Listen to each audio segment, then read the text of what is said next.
Swayam Prabha. Digital India. Educated India.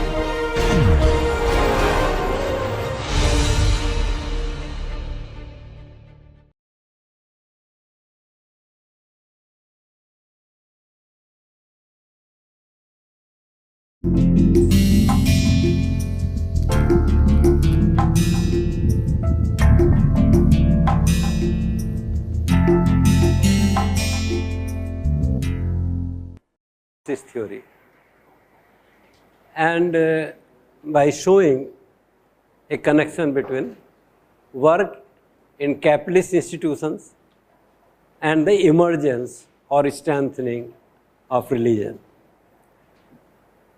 What this theory tells is that religion cannot solve anything.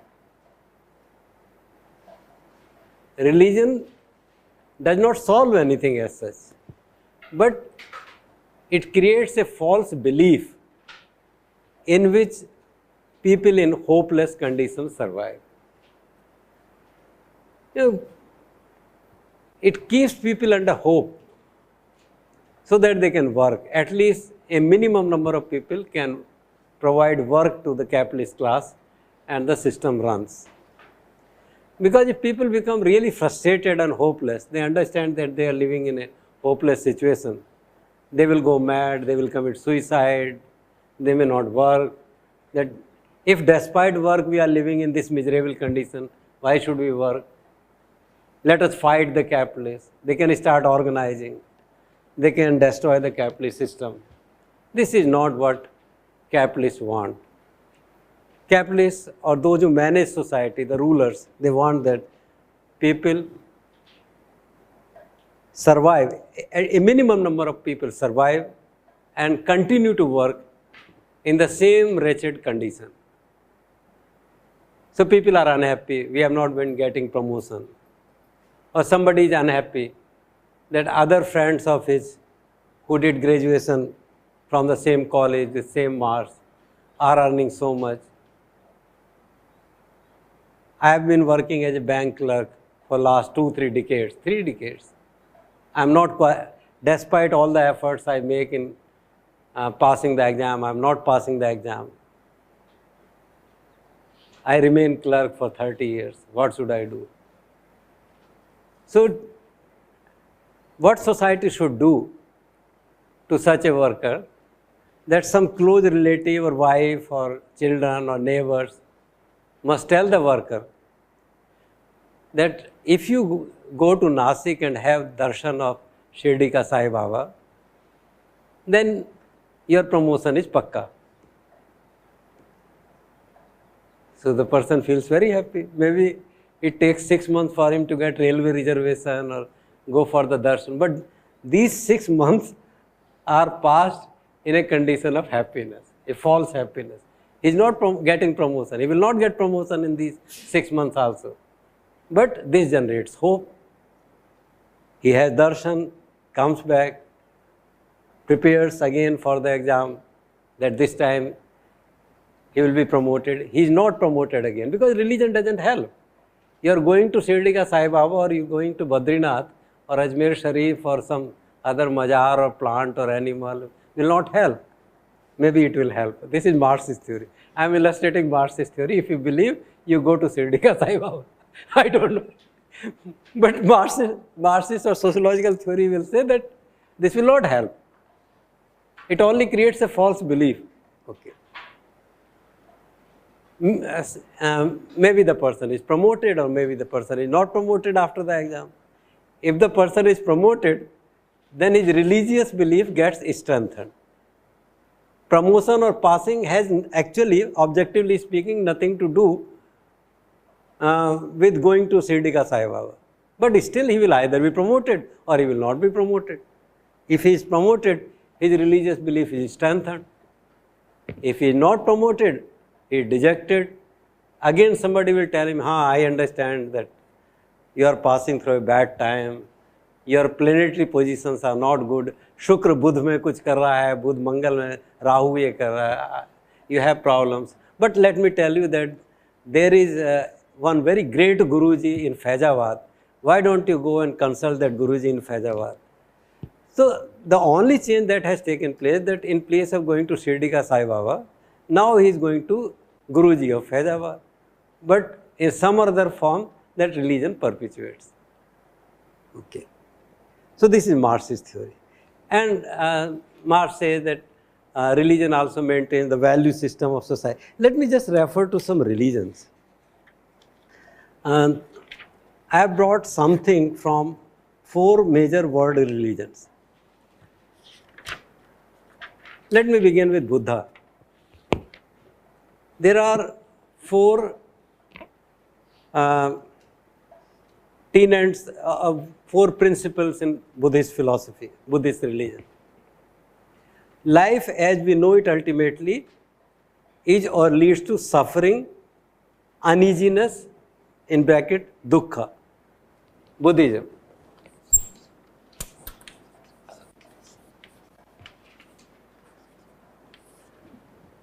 Buddhism ने तो सबसे पहले हाथ खड़े कर दिए, ये जीवन दुख का ही नाम है. मतलब no pretension at all. If you are unhappy in capitalist or if you are unhappy in the present exploitative system, remember that people have always been unhappy. There was no time when people were happy. So life is dukkha. Okay. But people may not be satisfied. If you tell somebody that life is dukkha, he will not be satisfied. He wants to do something to come out of dukkha. Then Buddha will say, suffering is caused by craving. Because you desire something, you suffer. Craving. So second concept, craving. Craving can be of any type.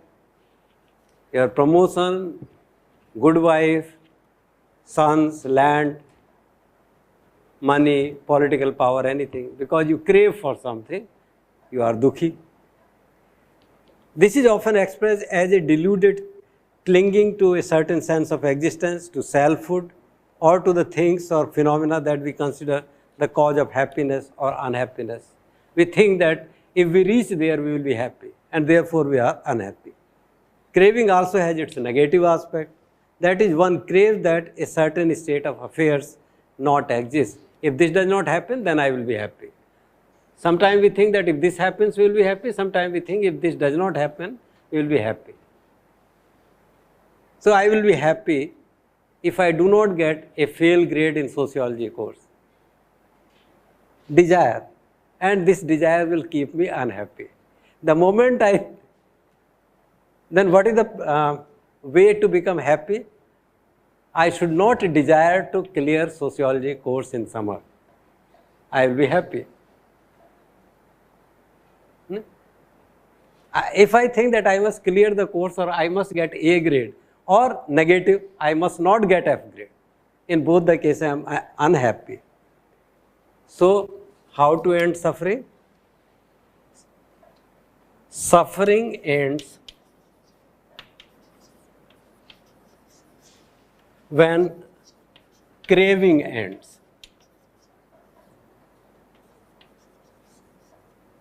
Means suffering is individual.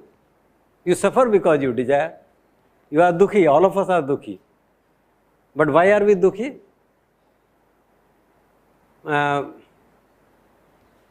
Looked at, okay, let me complete this, then I will tell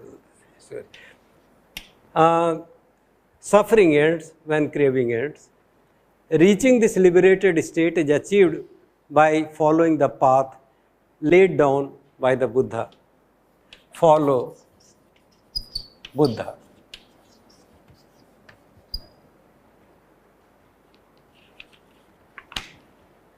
So,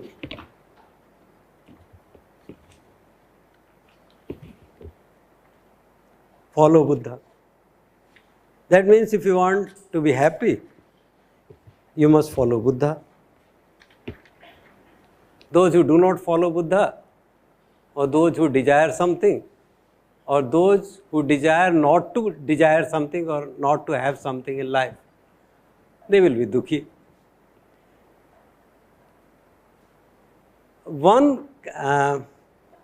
If you are a Buddhist, I do not want to hurt your sentiments. Maybe what I am saying is wrong. This is knowledge. Maybe knowledge is all production of mind. Buddha says that everything is production of mind, and nothing is right or wrong. So, if you are a Buddhist, then you should not accept what I am saying. But one Buddhist scholar, last century has produced remarkable scholars in our country. Not only in the field of politics, but also in the field of religion, literature. One of the greatest persons this country has produced in the last century was Rahul Sankirtan. Not many people know about Rahul Sankirtan. Rahul Sankirtan belonged to UP. He was a great scholar. He was not happy with the prevailing state of Hindu religion. He was a Hindu, he was a Brahmin of this part of UP only. He was not happy with Hinduism. He became a Buddhist. And he made a very deep study of Buddhist literature. Pali, Prakrit, Sanskrit, a great man. He has produced enormous literature on Buddhism. But then gradually, when he was studying Buddhism, writing on Buddha, practicing Buddhism, he realized that there is something wrong with Buddha. And he became a Marxist. Towards the later part of his life, he was a Marxist. He visited Russia. He wrote the famous book, Bolga Se Ganga Tak. And in one of his books, one comment of Rahul Sankirtan appealed me. This may be right, this may be wrong, I don't know. What he said that Buddha was right in recognizing that in the exploitative society of his time, there was dukkha. But Buddha was wrong. Buddha took a wrong course by trying to answer the cause of dukkha by going to a spiritual, religious or otherworldly thought. Buddha was right and Buddha was wrong. According to Rahul Sankirtan, Buddha was right in recognizing that in the present day world, in the world of his time, in society of his time, there was dukkha. But he did not correctly understand the cause of dukkha. He did not understand, either he did not understand the cause of dukkha was a social organization, a political hierarchy, or dependent nature of man on nature, epidemics, floods, lack of cooperation among people. He did not understand this. Or he was a coward. In place of attacking the ruling classes of his time, he took a different course because he was a coward and he could not say bad things to baniyas, thakurs, businessmen, traders, ruling classes. So he said, for removal of dukkha, you must follow me, which means you meditate. If you meditate, if you try to know the real truth, emptiness, shunya, once you know the shunya and your cravings go, then you will become sukhi. According to Rahul Sankirtan, that was the blunder of Buddha. Either Buddha, maybe Rahul Sankirtan will say that because Buddha had not read the Capital and other literature of Karl Marx, so he went in a wrong direction. Buddha's analysis was right, Buddha's conclusions were wrong. Analysis was right, that in this world there is dukkha, there is exploitation, there is poverty, there are diseases. And to justify his point, Rahul Sankirtan even goes to give examples and say that there was a time when some people who were under debt, they had taken money from money lenders and they were not able to repay. So some of them started joining Sangha. They became Buddhists. कितना अच्छा है ना? आपने loan ले रखा है, you are not able to repay. क्या करें? बनिए परेशान करेंगे. Then you become a bhikkhu. You join Sangha, then nobody can touch you. You are a great follower of Buddha. Then Buddha told his juniors in the Sangha that do not accept such people, those who are under debt. Because the baniyas or the moneylenders went to Buddha, Buddha, dekho what is happening. Many people who have taken loan from us, they are becoming bhikkhu and this will ruin us. So Buddha ordered that anybody who will accept such people who are under debt into Sangha, their back will be broken. उनको ठीक कर दिया जाएगा. Their back will be broken. Do not accept such people in Sangha. That means Buddha could not accept a conflict with the moneyed class of his time. There is another occasion when some people who were coward or who loved their life, who loved their family, and there is war. So the king is asking them to join war. They think that in war most people die. In those days most people will die. So they wanted some escape and they thought that if they join Sangha, then they can avoid wars. After all, Buddha himself avoided war. Yesterday I narrated that story, what made Gautam a Buddha. He avoided war. So many soldiers thought of avoiding war by becoming a follower of Buddha. And the king went to Buddha. Why this is happening? What do we do? Then the enemies will defeat us. They will take away everything from us. They will kill us. So Buddha ordered that no soldier will be accepted in the Sangha. Rahul Sankirtan is saying, quoting from writings of Buddha. I have also read these things in the original writings of Buddha. So this is what Buddhism is, one religion. Since in the last lecture, I tried to use Marxist theory to link work or society with religion. So I am still in the same mood and I am explaining this Buddhism from that Marxist perspective.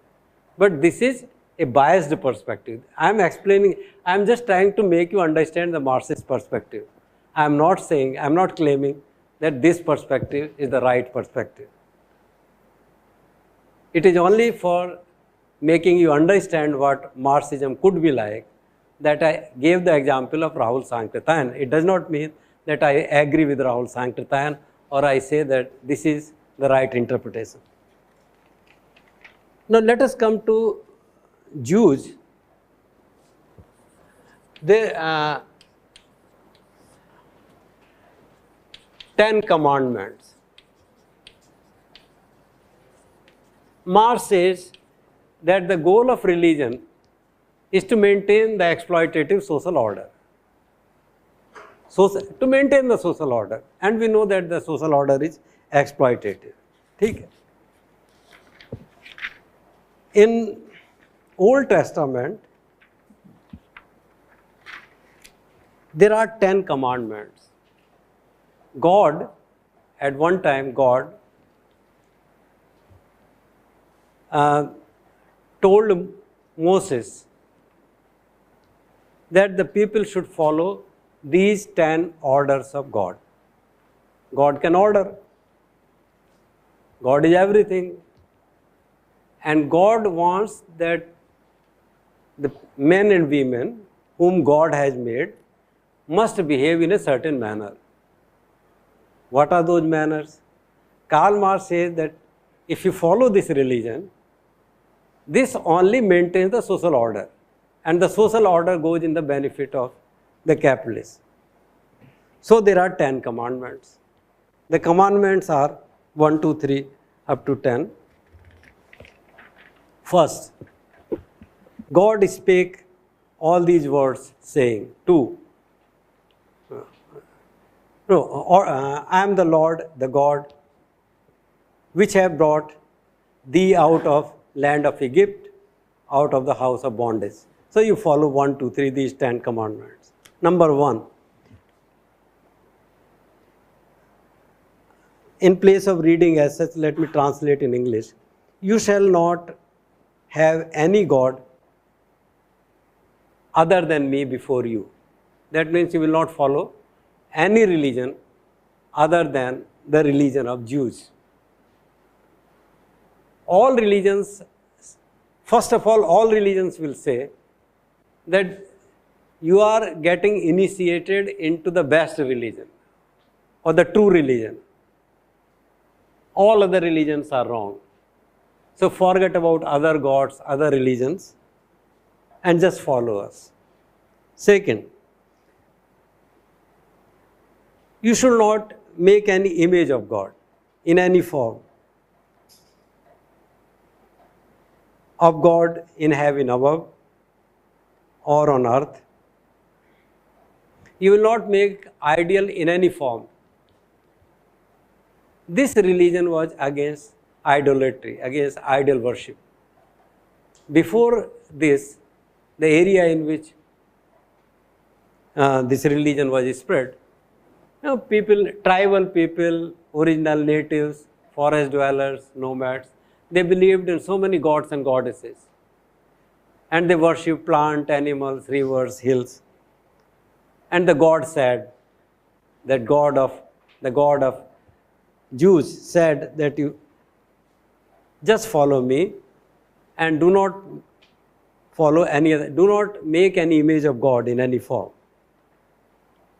You will not, third was that you will not bow to any other God, because I am very jealous. God of Moses is very jealous God. If you follow any other God, if you are a Jewish follower, and sometime you also visit a temple of Hindus or a mosque of Muslims, then God will not feel happy. And show mercy on thousands of them who love me, means my followers. In all religions there is a concept that other followers of the same religion belong to a community, and you must respect the members of that community.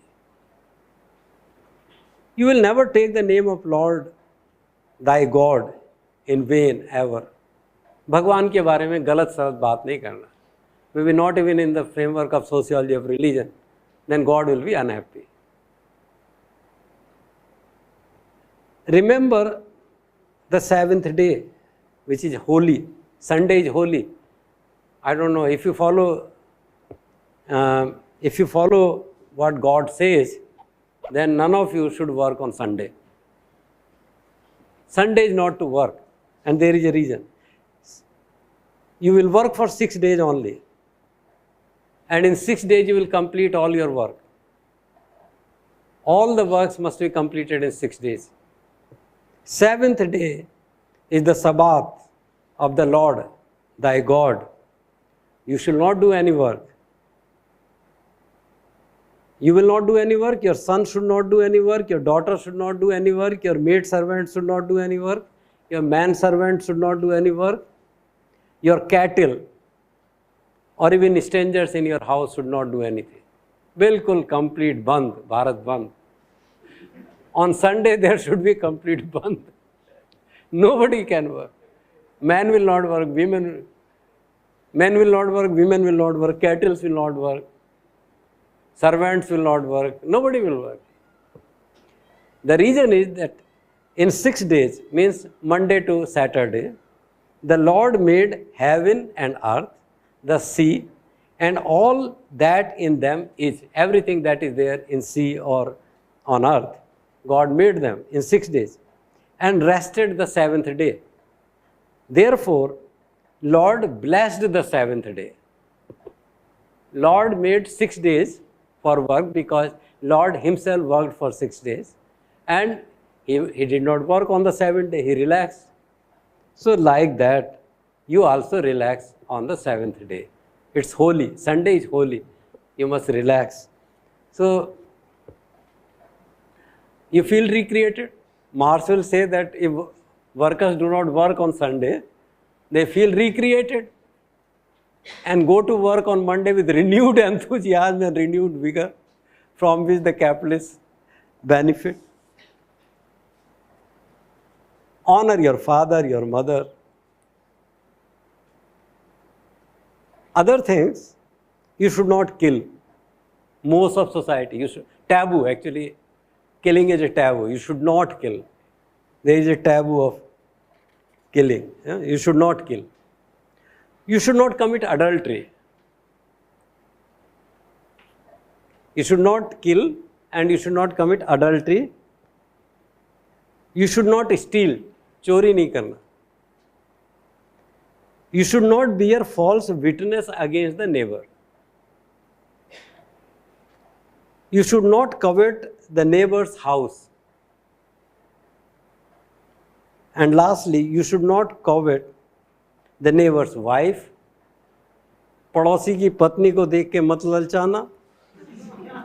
Nor his man servant, nor his maid servant, nor his ox, nor his ass, nor anything that your neighbor has. Now, these are 10 commandments. There is a debate whether in Christianity also 10 commandments are to be followed or not. Some people believe, some Christian scholars believe that these 10 commandments belong only to Jews, to the Old Testament, and not to the New Testament. And there are others who say that in some or other form, these 10 commandments of the Old Testament are part of the New Testament also. On that you have complete material on all religions. So let us assume in Christianity the predominant position is that these 10 commandments are useful, only wordings are different, or they are present at different places in the New Testament, in the Bible, and all Christians, all good Christians must follow them. They have their own interpretations. Now these are the norms of society. So if religion is practiced, then religion leads to strengthening of the norms of society. Here we can clearly see that religion maintains social order. It is to maintain social order. And so what is social order? You may have nothing. Your neighbor may have everything. Your neighbor may be rich. Your neighbor may have wife. Your neighbor may have manservant, maidservant, ox, ass. Now in place of ass, your neighbor may have color television, or the latest variety of refrigerator, or the most expensive car. You should not feel jealous about that. You should be happy in your situation. If you do not have even bread to eat, you should be happy. You should not revolt. The worker should not revolt. They should not feel jealous about the most expensive cars of their neighbors, or the capitalists, or businessmen, or the rich people, or the affluent classes. They must feel happy in what they have. Then only God will be happy. Otherwise, God will not be happy. And if God is happy, then on the day of judgment, you go to heaven, where all your desires will be fulfilled. And if you do not follow these 10 commandments, God will be unhappy. And on the day of judgment, then you will suffer the fire of hell. So, sociologists see a clear connection between religion and the norms of society. That religion, this is a position, religion maintains the norms, values of society.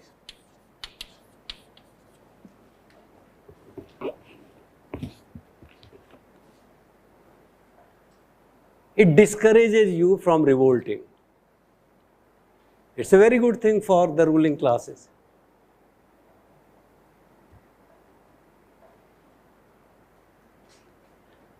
Now, the same sentence can be interpreted in Marxist perspective as well as the other, or the functionalist perspective. For all those people for whom maintaining the norms and values of society is important, or functionalists. For functionalists, religion must be maintained because religion reinforces or strengthens or creates motivation to follow the values and norms of society. It maintains social order. For Marxists, I said the major difference between functionalists and Marxists is that for functionalists, norms and values belong to society, and for Marxists, norms and values of society help the capitalist class.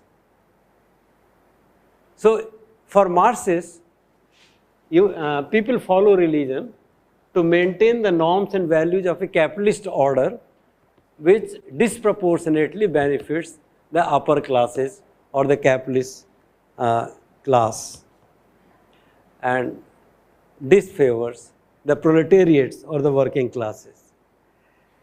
In religion, you find an elaborate description of what is to go to heaven and what is to go to hell.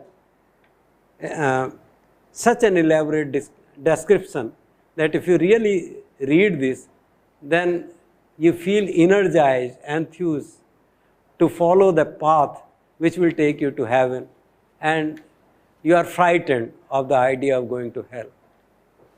And this is not confined to Christianity only. I remember when I was a child and I used to read some issues of Kalyan, published by Gita Press, Gorakhpur. I used to read, same thing which is written in Christianity, more or less same thing is written in Sanatana Dharma. Hindus also believe, majority of Hindus at least, believe in the idea of Swarg and Narak, heaven and hell, and they also believe that if you follow this path, then you will go to heaven, otherwise you will go to hell. Same idea. Descriptions of heavens and hells are also very similar.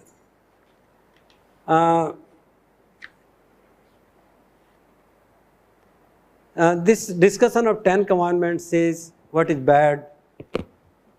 To quote, the works of the flesh are manifest, which are these. These are bad things: adultery, fornication, uncleanliness, lasciviousness, idolatry, witchcraft, hatred, variance, emulations, wrath, strife, sedition, heresies, envyings, murders, drunkenness, reveling, and such like, of which I tell you before, as I have also told you in the past. And they which do such things shall not inherit the kingdom of God. Kingdom of God is only for those who follow the 10 commandments. Otherwise, you go to hell. Now, this is, I was reading a few initial pages of Quran from net. It starts, the first line of the Quran, in the name of Allah. In place of God, now you have Allah. Same thing. In some religion it is called Allah, in some religion God, in some religion Bhagwan, kingdom of God, Swarg, heaven, same thing. In the name of Allah, the entirely merciful. What is the character of Allah? Allah is entirely merciful, compassionate. The especially merciful. He is especially merciful. You must have seen many merciful persons. There are many merciful colleagues, there are merciful teachers, neighbors, but he is especially merciful.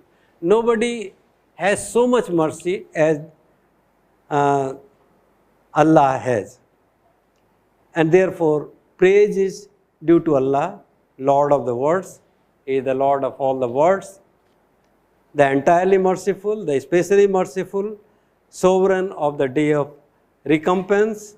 It is you we worship and you we ask for help, to God. It is addressed to God. O God, we worship you and we ask you only for help. Guide us to the straight path. There are 4 pillars of Islam. In 4 pillars of Islam, you have one, a belief that there is nothing except Allah. You know, Jews say that there is no other, you must not follow any other religion. All other religions, if you follow any other religion, if you worship any other idol, you will be polluted. Islam also says the same thing, that Allah is everything, especially merciful, the ultimate, the Lord of all the worlds, and so on. Same tendency in other religions. If you believe in ISKCON, you believe that Krishna is the ultimate reality. Krishna consciousness is the ultimate consciousness, the ultimate reality. So Allah is everything. There is no God other than Allah. You must not bow to any other God other than Allah. And the Prophet Muhammad is the messenger of that. From time to time, messengers of God come. We call them avatar. There is a difference between the two concepts. In Christianity, God sends His Son. So God, in Christianity, you have God, His Son, Son's mother, Mary, Christ, Mary, angels, and saints. Mostly Christians talk of Trinity, but Christians believe in God, Son of God, Mary, who was mother of Jesus, and saints and angels, and Holy Ghost. Holy Ghost. Muslims believe that there is Allah, and from time to time, Allah sends His messengers. They are not gods. They are not sons or daughters of gods. They are messengers. From time to time, such messengers come. Even Moses was a messenger. Christ was a messenger. And the last and the most powerful of all the messengers was Prophet Muhammad. After that, no other messenger will come. Another thing is namaz, prayer, 5 times a day. You must pray 5 times. Every day you must pray 5 times. Third, that during the days of Ramjan, or Ramadan, in English we write R-A-M-D-A-N, Ramadan. In 30 days of Ramadan, and they go by lunar month, in the 30 lunar days of Ramadan, you must fast. And fasting means you should not eat anything in daytime. Night you are free. Whatever you want to eat, you can eat in the night time. But daytime you should not eat anything, you should not drink anything. And you must keep all 30 days of fasting. If you miss any one day, then there is a proportion by you miss X number of days, multiply X by this common factor, and you have to fast for so many days in sometime in the rest of the year. And fourth, Makkah. Sometime in your life, you must desire to go for pilgrimage. These are the main features of Islam. Now, when we try to define God in terms of these things, there is sociologists face a great difficulty in defining religion, what religion is. Because if you say that religion means belief in God, Jews, in 10 commandments, Moses is talking about God. So there is God. In Judaism, there is obviously a God, very powerful God, God who created this universe, who created you and me, earth, ocean, sky, sound, fire. So there is God. In Christianity also there is God. And Christ was son of that God. In Islam there is God, Allah. And Prophet Muhammad was the messenger of that God.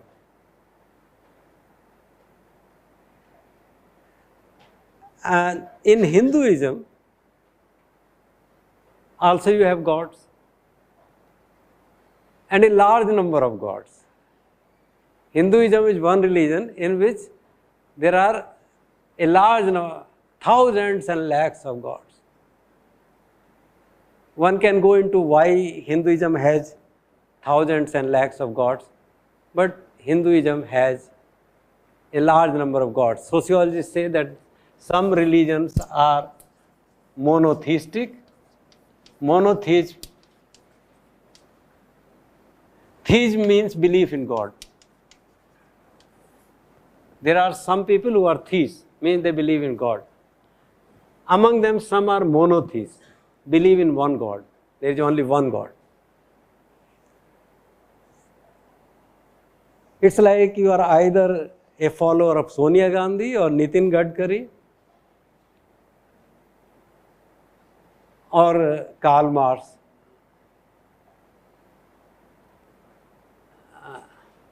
Buddhadev Bhattacharya. You cannot follow two leaders simultaneously. Hindus are, but on the other hand, Hindus are the type of people who follow Sonia Gandhi, Nitin Gadkari, as well as Buddhadev Bhattacharya. Polytheism, multiple gods. Hindus, not all Hindus, most. Jews, Christians, and Muslims. Monotheism. Hindus are polytheistic. Hindus. There are some religions in which God is absent. So religion does not mean belief in God. If you think that the term religion can be applied to something like Buddhism also, if you think that Buddhism is another religion, then it is atheistic. Atheistic.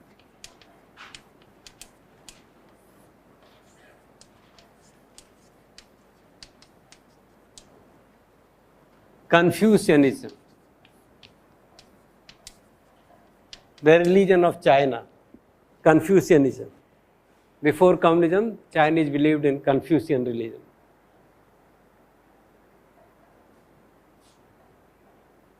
Buddhism does not believe in any God. Though some varieties of Buddhism like Tantric Buddhism or Tibetan Buddhism have included gods and goddesses. Some of them treat Gautam Buddha himself as a god. Some have many other gods.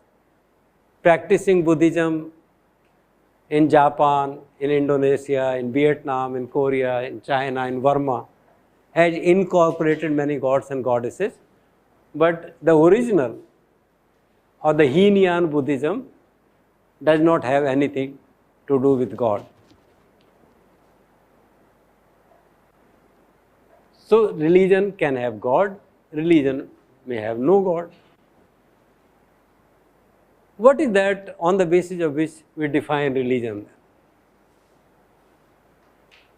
There is some element of supernatural. Some people say that there is some element of supernatural present in all religions. Some sociologists also observe that there has been a kind of transition from one kind of belief system to another as the society evolved. Like no family, large family, extended family, joint family, nuclear family, and family choices. From a situation of family-lessness in ancient society, in primitive society, we have come to a situation when family can take several forms. Likewise, in people's belief systems also, corresponding changes have occurred. In ancient society, there was more of magic. Then came religion. And then came personal religion or science. And sociologists think that because of certain reasons, this science is getting replaced by a different kind of belief system, spiritualism or personal religion. So first magic, second religion, third science, fourth some kind of spiritualism. World is moving towards some kind of spiritualism other than religion. It's not religion, but it is also not science. The difference is that in magic, magic is individual. Magic is not collective. Religion is collective. When you read textbook of sociology, you will find all these differences. Religion is collective. Religion belongs to a community, a society. The way religion is celebrated, rituals, activities, going to temple, performing certain sacrifices, celebrating certain festivals, manners in which religious activities are performed, rituals, rites, they are collective, they belong to society. Magic is individual. Magic was done by primitive people, ancient people, under a false belief, under the guidance of Ojha or Tadvis in tribals. The tribal leader Tadvi or Ojha or a witch or a magician. The goal is to influence the certain events for the benefit or for the harm of some individuals. Magic is done individually in the interest of some individuals or to harm some individuals under the guidance of a magic man, while religion is collective. When you perform magic, in ancient, what is the nature of magic? Magic is performed individually in the sense that in a very secretive manner. There was an idea that when magic is being performed, no other person should come to see. I remember that when I was a child, and if I have fever, then my mother will perform magic. Some magic man will come. Sometimes magic man and religious priests are combined, 2 in 1, they are 2 in 1. Ek pe ek free. They provide religious service and they are also magic men. So they will say that if you perform these things secretly, no other person should watch. No other person should watch in a very secretive manner. Nobody, even in the family, should come to know. If you do these things, then your son's fever will go. That is magic. But when we celebrate the birthday of Christ, or we celebrate Muharram, or we celebrate birthday of Lord Krishna, we are part of a religion, because that is done collectively. In such a large country like ours, from one corner to another, millions of people celebrate the birthday of Lord Krishna or Christ, Son of God, or we celebrate Eid twice a year, Bakra Eid and the other Eid, which comes after Ramjan. So everybody, in the Muslim community, everybody keeps fast for 30 days. It's collective. Magic is individual to influence certain events. Religion is collective. And in religion there are rites, there are interpretations. This is one difference. Now gradually this religious belief is being replaced by science. And sociologists thought that in industrially advanced society, or with economic development, with education, with growth of science and technology, belief in gods and goddesses will go away and people will become secular. A process of secularization will start with industrialization.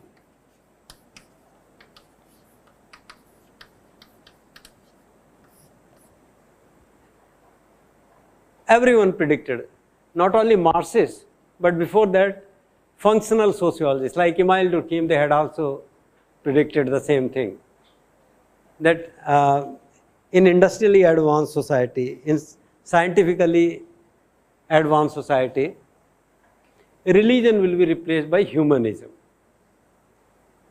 In those days, there was very little distinction between sociologists and socialists.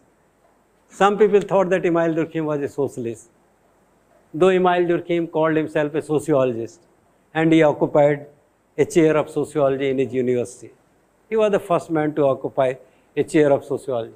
He called himself sociologist, but many people thought that sociologists are socialists. So Emile Durkheim was also thought to be a socialist. And these people thought that when humans will really understand the nature of society, God is nothing but society. For Emile Durkheim, God is same thing as society. As members of society, we realize the constants of social groups, associations, and society on us, on our behavior, on our thought. But because we are not sociologists, an ordinary person is not a sociologist, he does not realize this, and he attributes this external force on himself to God. So God is a creation of time when people lack sociological understanding of society and nature.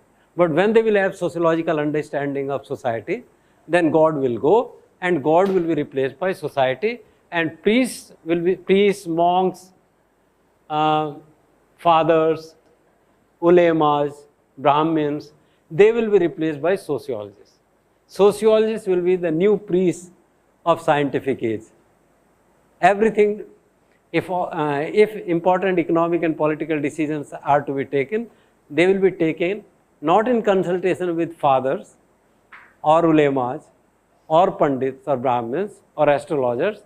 They will be taken on the basis of well-designed surveys, data, hard facts, mathematical studies, simulation, modeling, and so on. To some extent, that is happening also. But religion has not gone. Contrary to expectations or predictions of these people, religion has not gone. It has stayed with us. But there is a time, the nature of religion is changing in such a manner that religion is gradually replaced by spiritualism. There is a notion of, one of my PhD students in IME department is working on workplace spirituality. And there is an idea that in our times when religion has gone, in the Western world there is a feeling that religion has vanished. Then what will replace religion? So social scientists or management gurus are saying that religion will be replaced by spiritualism. Scientific knowledge alone will not give people peace, harmony, fulfillment, loyalty towards work, motivation. Scientific knowledge alone does not make you productive. You need some kind of identification with the workplace. You need some degree of humaneness of work, some kind of harmony at workplace, friendship, trust, a trusting relationship with the management, with the colleagues, and a concern for them. When you combine these things, whether you believe in God or you do not believe in God, whether you go for rituals or not, whether you go for pilgrimage or not, it's not same thing as a religion. To have a trusting, harmonious, fulfilling relationship with colleagues at workplace and with management is not same thing as going to pilgrimage or expecting that by doing certain magical practices or following some religious practices, your desires will be fulfilled. It's something different. And for that something different, social scientists and management gurus have given the name of workplace spirituality. So, in everything you see, as society evolved, family changed, state changed, economic organization changed, religion also changed. From magic, now change does not mean that everybody will be changed. So in 2012, you can find primitive type of state in some part of the world. Change does not mean that all families have changed. It does not mean that, in the context of family, when we say that in post-industrial, post-modern society, there is gay, lesbian family. It does not mean that everyone in modern, post-modern society has become gay or lesbian. There are many joint families which survive in 2012. Joint family is a reality. Tribal, clans, sub-clans organizations are reality. In that way, in 2012 also, you find many people believing in magic. A large number of people, at least in Asia and Africa, believing in religion. Increasing number of people believing in science, having a scientific worldview. But the trend, the direction in which our age is taking us towards is that of spirituality.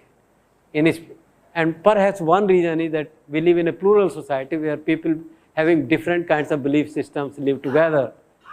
Religions are juxtaposed, different economic organizations, they are all, we live in a plural society. We give choice. And the idea of spiritualism only matches with these postmodern choices. We will talk more on this issue in the next class. And on Thursday, we will do only two things: distribute your papers, not have any video making of the lecture, and we will have an open discussion. You bring your questions from all chapters of Gisbert, starting from what is sociology to religion, and we will try to answer your questions. Thank you.